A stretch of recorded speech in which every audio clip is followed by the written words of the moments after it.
Why I left my marriage?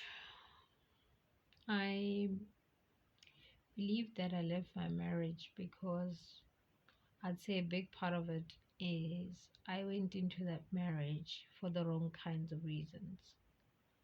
I am taking full responsibility and accountability for the decisions I made. I was broken, I was lost, and I had daddy issues. So going into relationships, I think I showed a lot of trauma of where I come from and the things that have happened to me and didn't happen to me. One of them is my relationship with my dad. I've never really had a good relationship with him, so I had daddy issues. My mom, on the other hand, I never really had a relationship with my mom because I didn't really get to live with her for that long. I would say that out of the years that I knew my mom, um, I lived with my mom in like 3, 4 years, maybe 5 years, and she passed away. Before that, she was away from home. So there was not really time to actually learn to understand her or spend time with her that much. I was young. So by the time my mom passed away, I felt like I didn't have a parent because my dad was never a parent to begin with. My dad has always been like a sibling to me. We were raised like siblings because he was young when he had me, and my grandmother treated us as siblings. So, but we didn't have a good relationship as well. So after high school, I moved away from home. I moved to Pretoria. I just wanted a new life, a fresh start, starting over, and leaving all the pain that I had of losing my mother behind and the pain of losing my or not having a dad behind. And somehow along the lines, I became hyper dependent. I became self sufficient. I had to raise myself because by the time I moved to Pretoria, I was 19 years old. And then from that time, I was by myself for a very long time.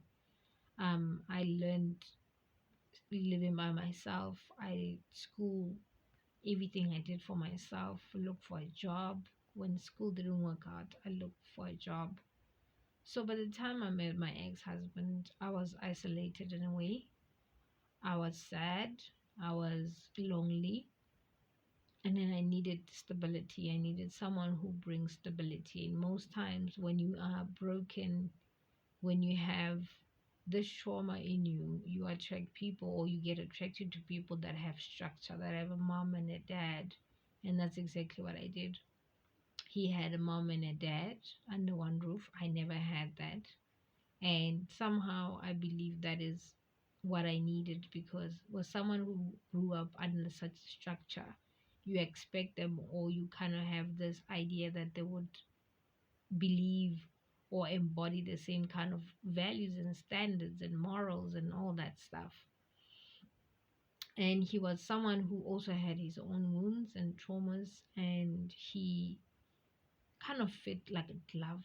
His wound was, or trauma was, feeling needed, and I needed someone, right? So basically, he solved all the problems. I was the problem, I had a problem, and he was the solution. He became a big part of my life. He became a mother, a father, a sister, a brother, everything in one person. He took care of my inner child. He cooked, he cleaned. I was a princess. He made sure that that's who he is, though. That's how he was raised. That's some of the things he loves and enjoys doing. So he became a parent, and I became a child. He became my dad, and I became the daughter. He would buy me everything I wanted, like I was a little girl. We'll buy cereal at the age of 19, 20. I used to eat Rice Krispies and I enjoyed them so much. He would buy me those snacks, chips, whatever I wanted, I would have it. And when we go out, I would be like a kid in a candy store. And do you want this? Do you want that? He absolutely treated me like a little girl, and I enjoyed it I enjoyed every minute of it, which is something that I never had with my dad. The breaking point of our relationship was when we had children. Yes, the relationship wasn't 100% perfect, but I enjoyed the benefits and I loved the fact that he took care of my inner child. I didn't know what an inner child was at the time. I didn't understand there was wounds and traumas and all the other stuff. It was just a relationship like any other. First was the cheating. He started cheating on me um multiple times, but I forgave him. That was okay. And it hurt at some points, of course, because he was my world. And having someone that you trust and believed in so much and he disappoints you, not once, not twice, not four times, a lot of times, right? Now slowly my inner child withdrew a little bit, a little bit, a little bit. But we had first our first child planned. We happy pregnancy, but when we had our first child, I was actually in the breaking point. I was actually just about to leave the relationship and I fell pregnant. That's why I stayed in that relationship at that time. We were at about 5 years at the time together, just the two of us.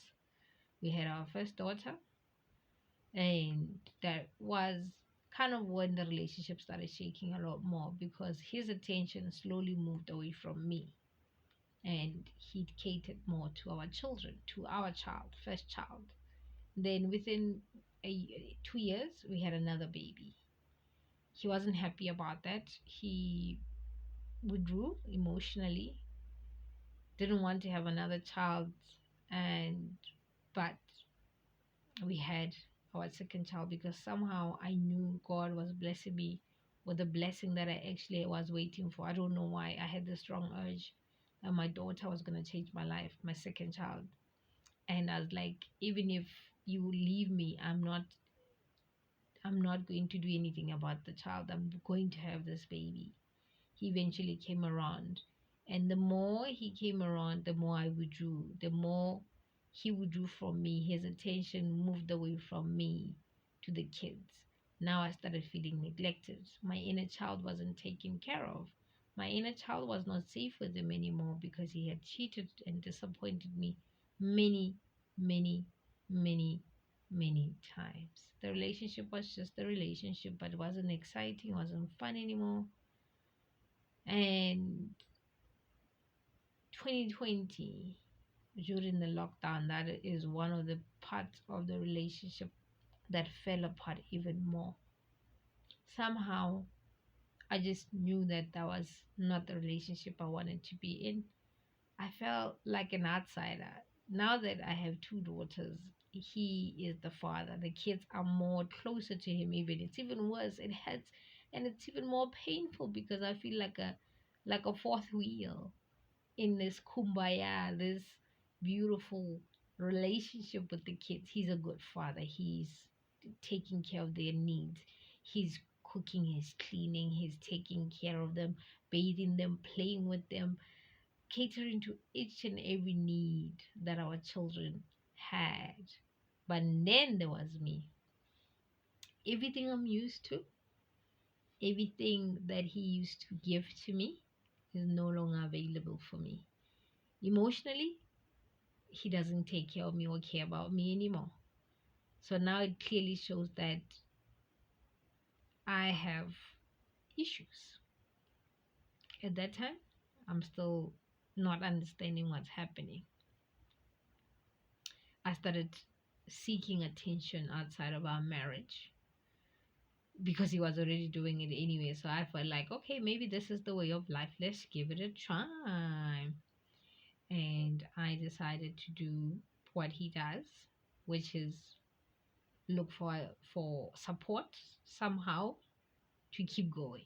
Because the point was not to actually leave, but it was because I wanted support out of my relationship, or my needs were not met, so I needed that. Ooh boy, oh boy. um Man, I was wrong. I was so wrong because I never ever got to a point where I ever met anyone that could feel that void for me the way he did. I'd say the grass is definitely not greener on the other side. I won't lie. I Yeah, let's do another part.